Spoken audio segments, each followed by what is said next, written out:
زوجہ سے جو ہم بستری ہے وہ صرف اسی راستے میں جائز ہے جس سے اولاد، کیونکہ عورت کو اللہ نے بنایا ہے نسل بڑھانے، کوئی بھی ایسا ہم بستری کا طریقہ اختیار کرنا جو نسل بڑھانے کا ذریعہ نہ ہو، یعنی وہ نیچرل نہ ہو، تو وہ حرام ہے۔ تو اس میں اللہ نے یہ حکم دیا، اس سے صاف حدیث سے بھی پتہ چلتا ہے اور تمام فقہاء کا اجماع بھی ہے اس آیت کی روشنی میں۔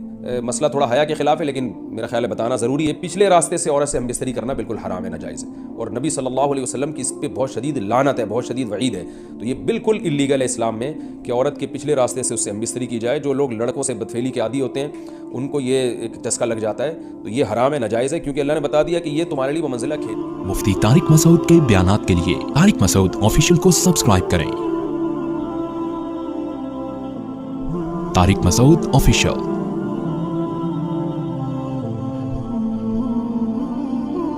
اللہ نے ارشاد فرمایا نساؤکم حرث لکم، ہماری عورتیں تمہارے لیے بمنزلہ کھیت کے ہیں۔ حرث عربی میں تو بمنزلہ کھیت کے ہیں، جیسے بیج ڈالا جاتا ہے کھیت میں اور اس سے پیداوار بڑھتی ہے، عورت کی جو ایک حیثیت ہے، نیچر نے جو اس کی ایک حیثیت متعین کی ہے، وہ بھی ایک نسل بڑھانے کا ذریعہ ہے، جس میں مرد کا جو اسپم ہے وہ بطور بیج کے ہے اور جو اولاد ہے وہ ایک پیداوار۔ تو اللہ نے یہ یاد رکھیں، اس آیت کو نا بہت سارے غیر مسلموں نے عورت کے خلاف نیگیٹیوٹی پھیلائی ہے کہ دیکھو اسلام عورت کی توہین کرتا ہے، اس کو کھیتی سے۔ تو کچھ لفظ کسی اور زبان میں جب وہ جاتے ہیں نا تو وہ توہین کا معنی، عربی میں جو حرث کا معنی ہے یہ تعظیم کے لیے ہے، توہین کے لیے نہیں ہے۔ اردو میں جو کھیتی کا معنی ہے وہ توہین کے لیے استعمال ہوتا ہے۔ کھیتی یعنی جو پاؤں میں روندی ڈالنے والی، اور زمین جو ہے نا پاؤں میں گویا روندی، اس کو روندا جائے، اس لیے اس کا اردو میں بالکل اسی طرح جو لوگ ترجمہ کر دیتے ہیں کہ عورتیں تمہاری کھیتی ہیں، تو یہ ترجمہ میرا خیال ہے اس لیے درست نہیں ہے کہ اردو میں اس کا مفہوم ہی چینج ہو جاتا ہے، یعنی گویا عزت کے لیے جو لفظ اللہ نے استعمال کیا وہ ذلت کا ذریعہ بن جاتا ہے۔ تو اس لیے کسی بھی زبان میں جب ہم کسی بھی لفظ کا ترجمہ کرتے ہیں تو اس زبان کے ہمیں محاوروں کو دیکھنا چاہیے کہ اس زبان میں یہ لفظ کس معنی میں استعمال ہو۔ مثال کے طور پر ہو سکتا ہے کتا کا لفظ کسی زبان میں وفاداری کے لیے استعمال ہوتا ہو، کسی کو لوگ ڈاگ کہتے ہوں تو اس کا مقصد ہوتا ہے وفادار انسان۔ ہمارے یہاں اردو میں گالی ہے وہ کہ بھائی وہ فلاں قوم ڈاگ کہتی ہے تو ہم کتا کہیں۔ آپ جب اس کا ترجمہ اردو میں کریں گے تو کتے سے نہیں کر سکتے۔ تو اسی طرح یہ عربی کا جو لفظ ہے اس میں بھی یہ چیز اور یعنی ملحوظ رہنی چاہیے۔ تو اس لیے اس کا ترجمہ کیا جائے گا تمہاری عورتیں تمہارے لیے پیداوار بڑھانے کا ذریعہ ہے، نسل بڑھانے کا ذریعہ ہے۔ فاتو حرثکم، اپنے اس نسل بڑھانے کے ذریعے کے پاس آؤ، انا شئتم، جیسے چاہو، وقدموا لانفسکم، اور اپنے نفسوں کے لیے آگے بھیجو، یعنی اولاد کی نیت سے آیا کرو زوجہ کے پاس، اور آخرت کے لیے انتظام، اولاد پیدا کر کے جو تاکہ دنیا اور آخرت میں تمہارے لیے، فیوچر میں تمہارے لیے کام آئے، دنیا بھی داخل ہے۔ اس آیت کا بھی ایک شان نزول ہے کہ صحابہ کرام تو چونکہ جو خواتین تھیں مکہ میں صدیوں سے وہ لوگ آباد تھے، ان کے خاص طور پہ عورتوں کے سفر بہت ہی کم ہوا کرتے تھے۔ تو جب ہجرت ہوئی ہے اور جو ہے نا ہجرت کر کے بہت ساری صحابیات مدینہ آئی ہیں، تو مدینہ میں ان کے نکاح دوسری قوموں میں انصار صحابہ سے بھی ہوئے۔ تو چونکہ تقویٰ تھا ان خواتین میں، للہیت، بعض جگہ ایسے واقعات ہوئے کہ میاں بیوی کا جو آپس کا ریلیشن ہوتا ہے، ظاہر ہے وہ ہر قوم میں اور ہر جو ہے نا اس کا مزاج دوسرے سے مختلف ہوتا ہے۔ تو بعض مردوں نے اس طرح سے اپنی زوجات کے ساتھ ہم بستری کی کہ ان خواتین کو پھر اشکال ہوا کہ پتہ نہیں اس طرح سے ہم بستری کرنا جائز بھی ہے یا نہیں۔ تو انہوں نے نبی صلی اللہ علیہ وسلم سے یہ مسئلہ پوچھا کہ یا رسول اللہ، ہمارے شوہر ہمارے پاس اس طرح سے آتے ہیں تو کیا یہ جائز ہے یا نہیں؟ تو ان کے سوال کو بھی مبہم رکھا گیا اور قرآن نے جواب کو بھی کنایتاً بیان کیا۔ مسئلہ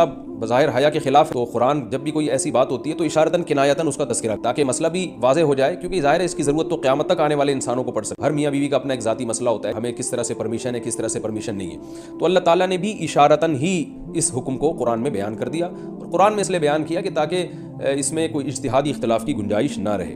تو اللہ نے قرآن مجید میں بیان کیا، فرمایا نساؤکم حرث لکم، تمہاری جو ازواج ہیں، تمہاری جو بیویاں ہیں، وہ تمہارے لیے بمنزلہ کھیت ہیں۔ کھیت کا مطلب کیا ہوتا ہے؟ پیداوار بڑھانے کا ذریعہ۔ تو اس میں سب سے پہلا مسئلہ تو قرآن نے یہ بیان کر دیا کہ زوجہ سے جو ہم بستری ہے وہ صرف اسی راستے میں جائز ہے جس سے اولاد ہوتی ہے، کیونکہ عورت کو اللہ نے بنایا ہے نسل بڑھانے کے لیے۔ تو کوئی بھی ایسا ہم بستری کا طریقہ اختیار کرنا جو نسل بڑھانے کا ذریعہ نہ ہو، یعنی وہ نیچرل نہ ہو، تو وہ حرام ہے۔ تو اس میں اللہ نے یہ حکم دے دیا۔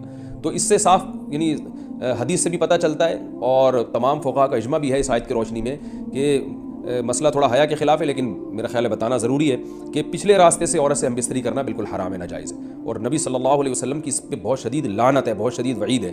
تو یہ بالکل اللیگل ہے اسلام میں کہ عورت کے پچھلے راستے سے اسے ہم بستری کی جائے۔ جو لوگ لڑکوں سے بدفعلی کے عادی ہوتے ہیں ان کو یہ ایک چسکا لگ جاتا ہے، تو یہ حرام ہے، ناجائز ہے، کیونکہ اللہ نے بتا دیا کہ یہ تمہارے لیے بمنزلہ کھیت کے ہیں۔ تو اس میں قرآن نے وہ جو سوال تھا نا اس کی طرف اشارتاً جواب دے دیا، اور آگے فرمایا فاتو حرثکم، تم اپنے کھیت کے پاس آؤ، یعنی پیداوار بڑھانے کا جو ذریعہ ہے اس جگہ کی طرف آؤ، انا شئتم، جیسے چاہو، یعنی باقی جس طرح سے تم چاہو زوجہ سے ہم بستری کر سکتے ہو، اس میں کوئی خاص طریقہ متعین نہیں ہے۔ میاں بیوی کا ایک دوسرے سے کوئی پردہ نہیں ہے، ہن لباس لکم وانتم لباس لہن، یہ دونوں ایک دوسرے کے لیے لباس ہیں۔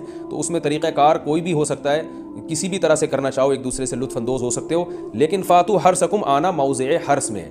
حرث کا مطلب وہ اس جگہ کی طرف آنا ہے جہاں سے نسل بڑھتی ہے، کسی اور راستے کی طرف، اس سے صاف طور پر جو ہے نا وہ جو فاسق فاجر لوگوں کی جو برائی ہے جو لڑکوں سے بدفعلی کے نتیجے میں پیدا ہوتی ہے، اس کا اللہ نے قلع قمع کر دیا کہ اس کی اسلام میں بالکل اجازت نہیں ہے۔ باقی طریقہ کار کیا ہوگا یہ تمہارے اوپر، اس کی اللہ نے تمہیں اجازت دی ہے۔ وَقَدِّمُوا لِأَنفُسِكُمْ، اور چونکہ بار بار حرث کا تذکرہ ہو رہا ہے کہ نسل بڑھانے کا، تو اس لیے اللہ نے فرمایا کہ قدموا لانفسکم، اپنی ذات کے لیے فیوچر میں انتظام کرو۔ قدموا کا مطلب آگے بھیجو اپنی ذات کے لیے سرمایہ۔ کیا مطلب؟ کہ جب زوجہ سے ہم مستری کرو تو نیت اولاد کی ہونی چاہیے، تاکہ وہ اولاد دنیا میں بھی اور آخرت میں بھی تمہارے لیے ذخیرہ بن جائے۔ تو یہ نسل بڑھانے کی بہت زبردست ترغیب ہے اس آیت میں، اور اس آیت میں اللہ نے عورت کا کہ بہت ساری ذمہ داریوں میں سے ایک بڑی ذمہ داری کا بھی بیان بتا دیا کہ عورت کو اللہ نے بنایا ہے، جو مرد اور عورت کا جو فرق رکھا ہے نا، اس فرق کی بڑی وجہ یہی ہے کہ مرد کے اسپرم کو اللہ نے بیج کے طور پہ پیدا کیا ہے اور عورت کو اللہ نے زمین کے طور پہ۔ تو بیج اور زمین کے ملاپ کا بنیادی مقصد ہی نسل بڑھانا، پیداوار بڑھانا ہوتا ہے، نہ یہ کہ نسل روکنا۔ آج فیملی پلاننگ والوں نے اس آیت کی دھجیاں اڑا دی ہیں، اور جو پوری دنیا میں ایک بےہودہ قسم کی تحریک چل رہی ہے، یہ آیت بالکل اس کی نفی کر رہی ہے۔